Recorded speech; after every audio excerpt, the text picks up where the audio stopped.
What's up, guys?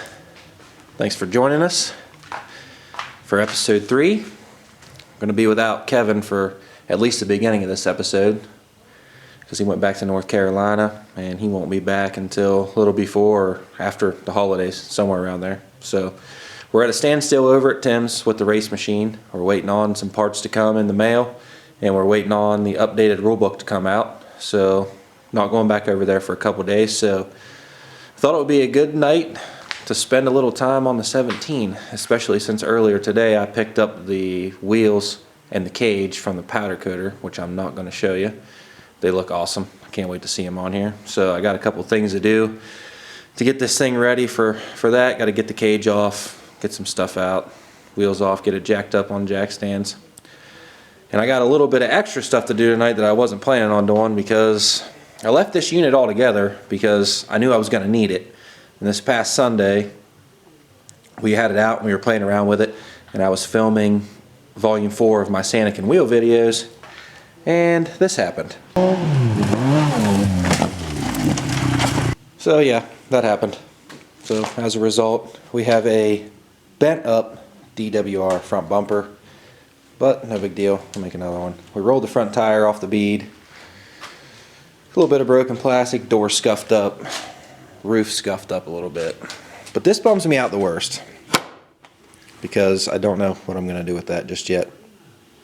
So really don't want to buy a whole new fender, but I don't know. I'll figure it out. We'll do something with it. We'll fix it up. So got some stuff to do. Get ready to, I really wanted to wash this thing because it was supposed to be 46 degrees today, but it is definitely not 46 degrees. And I am not getting wet, so it's just gonna have to sit dirty until a nicer day comes along. So I also need to get the graphics off of it because, like I said earlier, we got a wrap coming for this thing, so I need to get rid of all these stock graphics. And I know what the theme's gonna be, and we already have the template, but we just got to get back together and iron out the fine details. So I need to get the cage off, get the roof off, get the harnesses out of it. And then my buddy Wes, that I bought this thing from, put some LEDs in the roof, ballin'. And I want to keep those, so I need to take those out too. So I got some stuff to do tonight, so I'm just gonna keep on going and stick around. It's gonna be a cool build. Well, I got lucky. Held off for like a day, got some 38-degree weather, and I got the pressure washer out of the basement and just sucked it up and got this thing washed. So it was cold, but I feel a lot better about it now. I got the rear fender patched up where it was broke. I went old school on it. Just got the soldering iron out and pretty much just welded it back together. So the wrap's going to cover all of that, so I'm really not that worried about it. But I don't think it turned out too bad, really. It's all patched up. I got the cage unbolted. It's ready to come off. Harnesses are out of it, stereo's out of it, so now I just got to try and get the cage off by myself, which I think I can do. And I think I'm going to stop today and pick up a heat gun because I started to take some of these graphics off and they really don't care for this cold weather at all. So I'll pick that up today and see if I can get the rest of these off. But everything's ready to come off, everything's disconnected. I'm going to try and lift the cage off of it and put the new one on. Alright. So the cage is on, and already I'm digging the weight. I really wasn't sure how I was going to feel about it right off the bat, and I can already tell that I like it. I'm glad we went with the white. Now I'm really torn between putting the all-white aluminum roof back on or making one that's blue. So I'll have to think about that for a little while. But the cage is just kind of hanging on there. I just literally just set it on there, and still got to put some of this stuff back on the inside of the radio, the harnesses and stuff like that. Last night I took care of the wheels, so they're mounted and they're ready to go back on, and I'll show you them when I get them mounted. So got all the graphics taken off. They come off pretty easy. Borrowed a heat gun from my buddy Wes.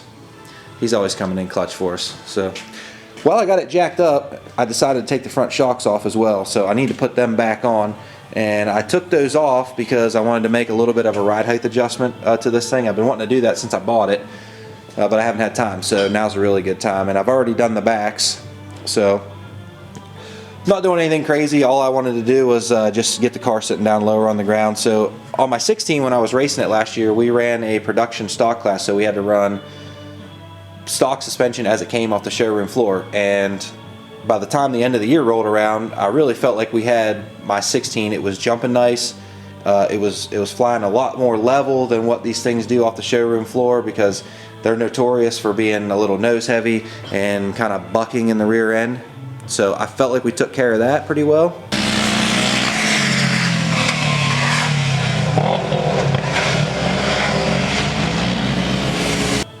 So basically all I want to do is take all the settings that I had on my 16 from last year and just put them on my 17. So I already got the backs adjusted, and you can adjust them while they're on the car, so there's no reason to really take them off. So they're adjusted to Yamaha's max soft setting, which is a measurement of the spring from the bottom up to the top of 19.5 inches. So I was going to take them a little bit more, but at 19.5 inches, as you can see, the spring's pretty loose on there, and you definitely don't want to adjust them past the point where when the A-arm is hanging like it is right now and the shock's fully extended, that you get some slop between the spring and the cup, because then you get into needing limit straps and all that, and that's a whole nother topic for discussion. So on the fronts, I ended up at 17 and 7/8 of an inch from the bottom of the spring up here to the top, and Yamaha's recommended max soft setting is 16 and 7/8. So I'm just going to take for these. I don't know where we ended up on my 16 with the high speed, low speed compression or the rebound, because it's all wrote down in the trailer, and being that I'm only going to be trail riding this unit, I really don't care where that's at. So I'm just going to take them to max stiff, and if I really want to, I'll carry around a flat screwdriver and 17mm wrench and adjust it on the trail if I feel that necessary. So these ones are already adjusted. I just got to put them back on and then get back to buttoning this thing up and get the cage all bolted down and everything, and start putting the stereo and some other stuff back on it. So I'm bolting the cage on, getting everything buttoned down, and I stopped for 1 second for two reasons. One, to say how happy I am that I made this tool, because it's so handy, especially if you're taking these cages on and off all the time. Alignment tool. But more importantly, I don't know if anyone noticed that this is actually the stock cage.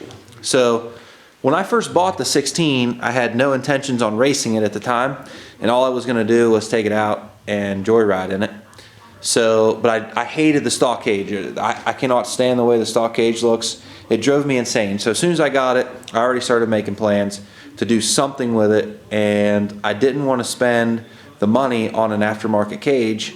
So I took it over to Big G Metal Benders, and me and George are pretty good friends, and we do work for each other all the time. So I took it over to him because I was too busy at the time to do anything with it, and George cut out the bars that go from side to side in the top and cleaned up where they were, where the bolt-on brackets are, and he put these straight pieces in. And then when I got it off of him, well, he also put this bar in here too. And then when I got it back from him, I put these bars in, the intrusion bars, and then I put the gussets in the corners. And I really wish that I would have put a diagonal in, or had George put a diagonal in whenever he had it, but you know, we didn't do it, and can't turn back now. It's already powder coated. But if I had to do it all over again, I would definitely have either an X or a straight piece and going from front to back. But aside from that, it's an option for you. If you like the way this looks, those are the stock side pieces. So we kept all this. This is all stock, and like I said, we just put them cross members in and then built the front, so everything stayed stock. It was really easy to do, so we didn't have to worry about, you know, ending on these points here in the back or anything. So it's an option if you don't want to spend the big money. Now, I wouldn't recommend this for racing, because obviously the wall thickness on the stock cages is super thin, and it's just too thin for racing. So I wouldn't recommend it for racing. But if you're just out cruising around and not doing anything really crazy with this, but you don't like the look of the stock cage like I did, here's an option. It's fast, it's easy, it's cheap. Probably only had a couple dollars in tubing to do this. So definitely an option if you like the way this one looks. Well, there she is. It's not 100% complete, but it's pretty close. I got the wheels bolted on this side. The cage is down in place, the stereo's back in, the lights are back in, just a couple of little odds and end things to button up. But the next big thing is the wrap. And I've actually been talking to the guy who's designing and making the wrap back and forth all night tonight, and he's getting really close to nailing the look that I was going for. And we're going to be calling this machine back to the 90s. So anybody that knows me knows that if it's retro and it's old school, I'm all about it. So if you were wondering why the white wheels and the pink rings, that's part of it, and the wrap's gonna really like tie all this together. So I'm really excited about the way it looks, and next time we come back, when we visit this machine again, it'll be 100%. I'll have the wrap on and everything will be done. Still waiting on the front bumper to come back from the powder coater. So just a couple little things left to do, and she'll be ready to go. So if you watched episode 3, thank you for watching. If you watched episode 1 and 2, thanks, we really appreciate it. If you haven't already done so, please subscribe to the channel. We have something really cool lined up for episode 4.